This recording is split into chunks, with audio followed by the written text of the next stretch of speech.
bullshit sila. Sila ang bullshit. Bullshit. Pero isang beses sinabihan ko talaga si Senator Aimee. Sabi ko sa kanya, kung hindi kayo tumigil, huhukayin ko yung tatay ninyo. Itatapon ko siya sa West Philippine Sea.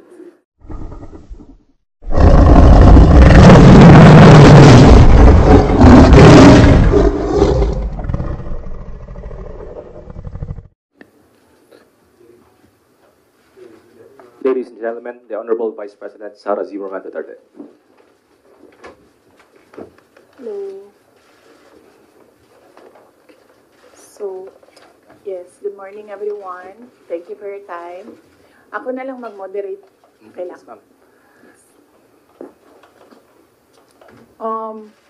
JC prepared bullets. So sabi niya, PBBM's deception, House probe on OVP DepEd budgets, how HOR budget cuts, Quadcom probe, the SWD-AX referral issue, other political issues, foreign policy, geopolitics. So, starting today, ang tagline ng OVP is, Drag me to hell. Pagdating nila dun, ako pa rin yung presidente ng impyerno. Sinabi niyo po na hindi kayo nagsisi na tumakbo kayo for Vice President, pero nagsisi po ba kayo na nakipag-tandem kayo kay President Bongbong Marcos? Hindi man ako na-request ni VP Lenny na tumakbong Vice President niya. No, hindi ko pinagsisihan yung pagtakbo ko as Vice President. And hindi ko din pinagsisihan na nakipagtandem ako sa kanya. I'm sure merong rason ang Diyos kung bakit ako nilagay dito sa upuan na ito, sa ilalim ng seal na yan. Siguro, yan yung rason para ganito gawin ko, bullshitin ko sila ng bullshitin. Bullshit kayong lahat. Drag me to hell.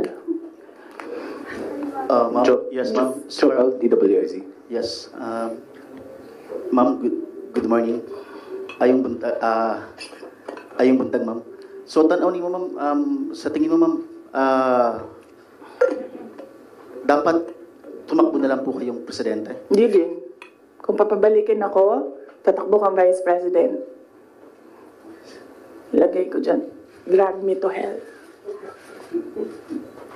Ma'am Marlene po, from Radyo sa Estranta. Here po, ma'am. Yes, ma'am. Ma'am, having said na hindi mo kasalanan na hindi marunong maging presidente, yung nakaupo ngayon, ibig sabihin ba hindi po kayo kontento sa trabaho po ni Pangulo? Kaya nga umalis ako, di ba, sa administration. Hindi ko na gusto yung mga naririnig ko dun. Hindi ko na gusto yung mga nakikita ko dun. Kung presidente nyo siya, okay lang. Ako, hanggang vice president lang ako. Hanggang number 2 lang itong bansa na ito. Wala itong number 1 para sa akin. Yes. Bea, Mamborajo. Yes po. Hi ma'am. Kanina po kasi sinabi nyo na, ma'am here. Yes. Kanina po kasi ma'am sinabi nyo po na hindi ka naman po inask ni VP Lenny para maging vice president niya. Did you somehow wish na sana inask ka na lang po niya na maging vice president niya to run alongside her? Hindi, ma'am. Uy, ginuukok og nidaog si Lenny. Gukdon, manggihapon na nila si PRD, di ba? Mag-ICC, gihapon na. Ay, samot na.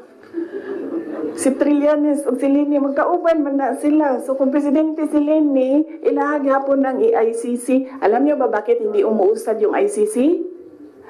Kwento ko sa inyo next time.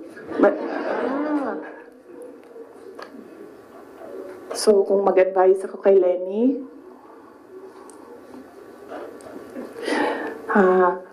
Ma'am Lenny, manood ka ng aking sit down. Yan lang. Wait, hindi ko na ituloy ito. Hello, good morning po, Sir Edisman. Madam Vice President. Ang papa niyo po ang naggawa ng desisyon against all Filipinos na may libing si Marcos Sr. sa libigan ng mga bayani. Ano na po ang nangyari ngayon? Nakalimutan na po ba ng nakaupo ngayon? Maraming salamat po. Hindi ko alam. Pero isang beses sinabihan ko talaga si Senator Amy. Sabi ko sa kanya, kung hindi kayo tumigil, huhukayin ko yung tatay ninyo. Itatapon ko siya sa West Philippine Sea. Sinabihan ko si Senator Amy. One of these days, pupunta ako dun, kukunin ko yung katawan ng tatay nyo. Tapon ko yan dun sa West Philippine Sea.